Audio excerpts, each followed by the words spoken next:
Aisha Amin. She'll be discussing with us on global health workforce, task shifting, upskilling, and capacity building, SDG 3. She is the Vice President, Global Healthcare College, Sweden, Manager, Health and Social Care College, Stockholm. Right now, let me welcome Miss Aisha Amin. Back to you. Your stage over here. Thank you so much, Dawn, and it's an honor to be here at the Global Sustainable Development Summit of 2022. Let's see. I would start to share my screen. Is my screen visible? Yes. Could you share the slide share with us? Yeah, thank you so much. Thank you. Yes, I'm the Vice President of Global Healthcare College Sweden, and together I work closely with Britta Wikman, who's the CEO, and Ulrika Nimstrand, the COO. And together, our vision is to create high-quality healthcare on a global scale, mainly focusing on the health workforce, working closely to the patients. And together we provide consultancy services for healthcare providers, tailor-made educations based on research and proven experiences and best practices, as well as quality assurance for healthcare settings. We are a member of the Swedish semi-state-owned organization called SweCare. And we have a network with a global network with the governments, ministers, universities, and other stakeholders within the health and social care. And I would like to take you back to 2014, actually, where our journey started. We have just returned to Sweden from a trip to India, where we have visited like 30 different settings within the Delhi area, such as governmental and private hospitals, elderly care homes, homes for people with different disabilities, universities, and schools. And what we could identify was that there was a huge need of and interest to collaborate and work together to strengthen the health workforce, working closest to the patients, such as paramedics. And so that is actually the foundation of our company, that we are focusing to strengthen the health workforce globally. And we are taking from our experiences from the healthcare, as well as tailor-made educations, and as well as best practices, how we have been working with this challenge globally, both in Sweden, that we could see in the early 70s the need of to strengthen the health workforce due to the shortage of nurses. So the new profession, assistant nurses, was implemented to assist nurses in daily nursing care procedures, as well as medical procedures. And we also know that the implementation of the community health workers in the end of the 70s has helped to improve the health in many countries, both when we are talking about maternal health, child health, improving the infections indicators to lower them as well, but also best practices from working to strengthen the academic professions, such as nurses, by using the strategy of upskilling and task shifting. For example, in Tanzania and Mozambique, whereas nurses had been trained for a 3-year program to conduct tasks normally conducted by doctors in rural areas, for example, like cesarean sections. And this is an urging challenge to work to strengthen the health workforce. And we know that there is an estimated shortage of the global health work up to 10 million by the 2030. And some regions have been pointed out specifically, such as Africa, Eastern Mediterranean, and the Middle East.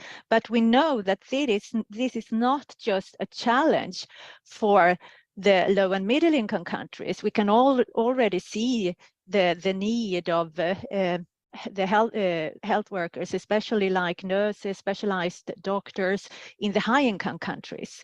So that's why the need to work on upskilling and task shifting strategies is so important. And we also have a growing elderly population and societal changes, specifically due to the climate change, and as flooding, increasing the number of cholera outbreaks, for example, as well as droughts, adding on the malnutrition and for example. We also have an increase of non-communicable diseases due to urbanization as well as dietary changes. And for today, 70% of all people living with non-communicable diseases are found in low and middle income countries. So, and pandemics adding on the big challenge to the health workforce.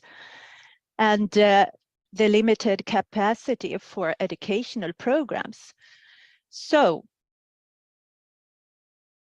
our vision about to create high quality healthcare for a sustainable future by letting the United Nations Sustainable Development Goals guide our work forward, focusing on our core values, whereas to provide quality healthcare education, both for paramedics and academics, such as nurses and doctors, by focusing on the health workforce. And equality is our second core value, by aiming to strengthen the equality, both by gender equality as well as focusing on to strengthen the youth and the women. We know that that is a success factor to strengthen the health workforce, and that will lead to work also towards health for all, as we know that health workers provide preventive, curative, and palliative care for the population. And how shall we reach this? By empowering the health workforce, we also need to work towards a close collaboration with other stakeholders on local, regional, national, as well as the international level. And to do so, we have a close collaboration with our partners in India since 2020 with Skilled India, which is a joint venture between Kunskapsskolan and Manavrashna, as well as the National Association of Healthcare Providers in India, which who have 11,000 member hospitals within their network, reaching out to 20% of all the hospitals in India. And together we have joined hands and created a robust base where we can provide and offer healthcare education for allied health workers as academic professions in close collaboration with other experts within the field, and scalability as well. And I would like to point out two examples how we have been working towards the SDGs, as well as to create capacity to educate the health to provide high quality educations for the health workforce. And we have developed like infection prevention control education for nurses, as well as hospital manager education. But I would like to start to highlight the general duty assistant program that we have been working to develop further, as it's a national standardized program in India. It's a one-year program with 3 months of theoretical content and 9 months of in-house training. And out of the 21 national occupational standards, we have comprised these to 11 learning units on a digital platform that has been developed for the trainees, as well as a platform for the trainers. So the education can be conducted in hospitals or other healthcare facilities, or in specific educational providers. And it's built on 3 different steps, where this first step is gives an introduction to the learning objectives with pre-diagnostic assessment. And the second step consists of theoretical content, where we have developed videos, animations, theoretical content with checkpoints and theoretical exams. And the third step is related to a practical task, where the trainees conduct practical tasks that can be, for example, to measure medical parameters of the patient, such as pulse, blood pressure, saturation, and so on. And after the 3 months of theoretical training, they are doing 9 months of in-house training, and afterwards they are conducting their final exams, so that they will also have a certificate from us, as well as from the government.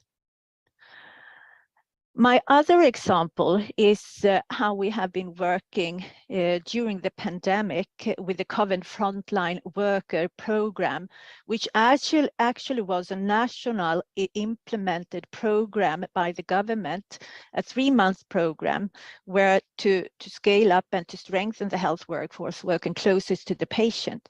So what we did was to further develop the program, putting extra emphasis on patient safety, the health workers' safety, infection prevention and control. And during a couple of months, we offered 3 different levels of the program: basic for freshers, starters with little experience of the health care sector; the advanced program for those who has more experience, for example, general duty assistants, as well as for the home care program for those who wanted to work in home care settings. And the majority chose the advanced program. And in total, 3,000 trainees underwent the program, and 170 trainers across 55 hospitals across India. So what we have learned from this is that we have the capacity to scale up and provide quality healthcare educations for allied health workers, as well as academic healthcare workers like doctors, nurses, for example. And our next step is to, by 2023, train 3,000 uncertified general duty assistants, and between 2023 to 2026, train 20,000 uncertified general duty assistants on an annual basis, and that's for India alone, because we know that there are up to 8 million untrained, uncertified general duty assistants in India. So we know that there is a big need. And we are also offering our services to specifically low and middle income countries in the Africa, Eastern Mediterranean, Southeast Asia, and Middle East. And for the moment, we have initiated a dialogue with potential partners in Rwanda. So how do we reach our vision to create high quality healthcare for a sustainable future by focusing on the health workforce and our SDGs? So our way forward, the key areas for actions pointed out by WHO will continue to guide us, whereas to scale up the digitalized planning and to secure financing, as well as to offer high quality healthcare educations for the health workforce. And we know, and to work so that they will have higher possibilities to get deployed, because we also know that there are challenges to absorb all the health workforce in some countries due to the mixed challenge to the too little educated health workers. So, but as well to work to protect the health workers by putting extra emphasis on patient safety, health worker safety, and infection prevention control, as well as to strengthen the performance, looking on facilitating factors for the health workforce. So with that, I would like to thank you so much for your attention, and you are mostly welcome to contact us on info@globalhcc for further dialogues. And one cannot do all, but together we can do more. So thank you so much for listening. Wonderful. Wonderful, Aisha. This was a beautiful, very well planned experiment that you have illustrated and shown us. And I'm sure that you will go a long way with all the partners supporting this beautiful initiative.